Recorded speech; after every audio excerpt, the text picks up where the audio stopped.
खुलुमबाय बयनिसिमबो नोंथांमोननि थाखाय माखासे खौरांफोर लानानै फैलायबाय आरो चेनेलाव गोदानब्ला अननानै चेनेलखौ साबस्क्राइब खालामनानै लादो बेल आइकनखौ एलाव होनानै ला जाहाथे नोंथांनाव सिगां नटिफिकेसन सहैग्रोयो। दानिया खोनासंलांदो।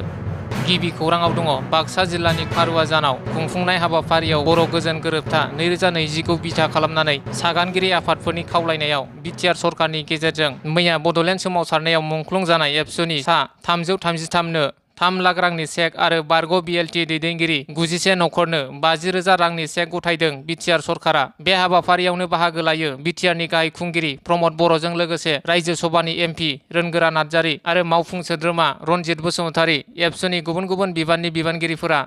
नैथि खौराङाव दङ आहमेदाबादनिफ्राय लन्दनसिम बिरलांनो नागिरनाय एयार इन्डिया बिरखं जाहाजा गिख्रंथाव जाब्रबथाय जादों। मिथिनो मोननाय बादिब्ला बे बिरखं जाहाजाव गासै सा 242 सुबुंफोर दंमोन। दासिमाव गासै सा 141 सुबुंफोरा जिउ खहा जाबाय होननानै मिथिनो मोन्दों। बिरखंआव दावबायारि महरै दंमोन भारतनि सा 169, ब्रिटेननि सा 53, पर्तुगालनि सा 7 आरो कानाडानि सासे नोगोरारिफोर दंमोन होनना मिथिनो मोन्दों। फ्लाइटआ गुजरातनि आहमेदाबादाव बिजे मेडिकेल कलेजनि हस्टेलाव गोग्लैनानै 7 मेडिकेलनि फरायसाफोरनि जिउ खहा जादों होनना मिथिनो मोन्दों। रिपर्टनि बादिब्ला थैनाय 7नि गेजेराव 4आ ग्रेजुवेट फरायसाफोरमोन आरो सासेया पस्ट ग्रेजुवेट फरायसामोन। आहमेदाबादनि बिरखं जाब्रबथायाव गुजरातनि बारग' गिबि मन्थ्रि बिजय रुपानीया जिउ खहा जायो आरो गोदान जिउ जागायनो थाखाय उदयपुरनि साख्रिखौ गारनानै बिसि आरो 3 फिसाफोरजों लोगोसे अरायनि थाखाय लन्दनाव थांनो लादोंमोन। डक्टर कामी व्यासआ नाथाय आहमेदाबादनि गिख्रंथाव बिरखं जाब्रबथायाव डक्टर कामी व्यासजों लोगोसे बिसि फिसा गासैबो रुंसारि जायो आरो बे आहमेदाबाद प्लेन क्रासआव रमेश बिश्वास कुमारा खुनुरुखुम जिउ रैखा मोनो। आहमेदाबादनि बिरखं जाब्रबथायाव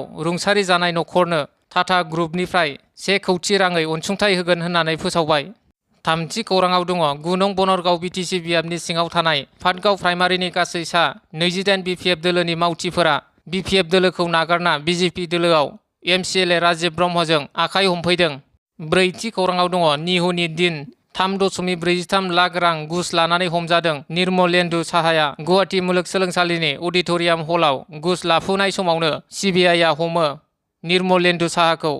बाथि खौराङाव दङ चिरां जिल्लानि बिजनी पुलिस थानानि सिङाव थानाय एलेंमारि गामियाव हाखौ लानानै दावराव दावसि सोमजिदों। समासुद्दिननि न'आव थांना माखासे सुबुंफोरा गाग्लोबनायनि दाय होदों। बे जाथायाव समासुद्दिननि बिसि आरो फिसाज्ला सानैबो जोखोम जादों होनना फोरमायो। नखरनि सुबुंफोरा जाथायनि सोमोन्दै पुलिसनो मोनसे गसर थिसनबाय। बे जाथायजों सोमोन्दो थानाय 10 जन सुबुंफोरनि गेजेराव 2 सुबुंखौ हमबाय होनना फोरमायथियो। हमजानाय सानैया जयाउद्दिन आरो आब्बुस सालाम। जाथाय जानाय नखरनि सुबुंफोरा खावलायदों दि थाबैनो आद्रा थानाय सुबुंफोरखौ हमनानै साजा होनांगौ होनना दाबि दैखाङो। द'थि खौराङाव दङ समग्र सर्व शिक्षा आसामनि सिङाव कन्ट्रेक्चुएल फोरोंगिरि साख्रि मावनानै रुंसारि जालांनाय मोन 13 नखरनो सोलोंथाइ मन्थ्रि डक्टर रनज पेगुआ 5 लाख रांनि चेक गथायदों।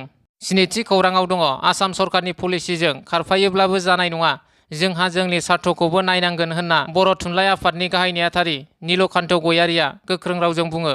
क'क्राझार जिल्लानि पर्बतजरायाव थार्मेल पावार प्लान्ट फसंनो थाखाय 3,000निबो बांसिन हाखौ बिटिसि खुंथायआ आदानि ग्रुपनो हगारनो थांखि लानायनि सायाव बिबुंथि होदों मिरु बर' थुनलाइ आफादनि गाहाय नेहाथारि नीलकान्त गयारिया। बिथाङा बुंदोंदि जर जुलुम खालामनानै हाखौ सेनानै लायोब्ला जेंनाया जोबनायनि सोलायै बांसिनगोन, जाहाथे रावबो बर' फिसाया हा गैजायै जाया, बेनि थाखाय थाबैनो बिटिआर सरकारा सावरायनांगौ होनना बुङो। 9थि खौराङाव दङ जाफुंसार फालांगिरि मनरन्जन ब्रह्मआ लङा दैसा आरो बांग्ला जाम्फैनि दैजों हा खुरनायखौ बन्द' खालामनो थांखिजों दै लामा एबा जाम्फै जावनानै होदों। 9 नं दतमा बियाबनि रामफलबिल बिसिडिसिनि सिङाव थानाय 2 नं आथियाबारि लेम्बु बस्ति गामिनि थागिबि रायजो राजाफोरा लङा दैसा आरो बांग्ला जाम्फैनि दैजों गोबां हा खुरखा जानानै हालाय हाफाय जानांदोंमोन। गावसोरनि बेफोरबादि जेंनाजों भुगिनांनाय बाथ्राखौ जाफुंसार फालांगिरि मनरन्जन ब्रह्मनो फोरमायहैनाय लेखानो थांनाय माखासे सान सिगांनिफ्रायनो गावनि रां खरसा खालामनानै लङा दैसा आरो बांग्ला जाम्फैखौ गुबुन फारसेजों बोहैलांहोनानै रायजो राजाफोरनि जेंनाखौ सुस्रांनो एबा हा खुरनायखौ बन्द' खालामनो थांखिजों दै लामा एबा जाम्फै जावनानै होदों। 9थि खौराङाव दङ क'क्राझार जिल्ला सिखोना जोहोलाव माहारियारि हाग्रामानिफ्राय मासे हाग्रानि मैदेरा थांनाय मैयानि हराव 9 नं बद्रानपुर गामिनि थागिबि 55 बोसोर बैसोनि मालदां नार्जारिखौ गाग्लोबना जिउ खहा खालामलाङो। दुखुनांथावै मैदेरजों गाग्लोबजाना जिउ खहा जानाय मालदां नार्जारिनि फिसाजोआ फोरमायदों दि थांनाय मैयानि हरनि 12 रिंगासो समाव हाग्रानि मैदेरा न'फोरखौ बोफाय बोसि खालामना मानसिखौ होसो होसो गाथारना गालाङो। 9 नं बद्रानपुर गामिनि गावबुराया दानि सरकारखौ खावलायदों दि जाहाथे सानै उन्दै गथ'फोरजों लोगोसे रुंसारि मालदां नार्जारिनि बिसिफोरनो न'खराव सोलिनो हानाय बायदि जा हायो एसे अनसुंथाइ हरनो आरो माखासे मोब्लिब गैयै न'खरफोराव थाबैनो मोब्लिबनि राहाखौ खालामना होयो। बेबायदि मोब्लिब गैयैनि थाखायनो बे हाग्रा साखाथियाव रायजो जानाय न'खरफोरा गोबां मैदेरनि उदखाराव गोग्लैनो गोनां जाबाय थायो होनना खौरांनि गेजेरजों फोरमायो। 10थि खौराङाव दङ मिरु दुलाराय बर' फरायसा आफादा गिबिसिन मुंख्लं जानाय सुजित नार्जारिनि मुङाव 38थि बड'लेण्ड मुंख्लं सान फालिदों।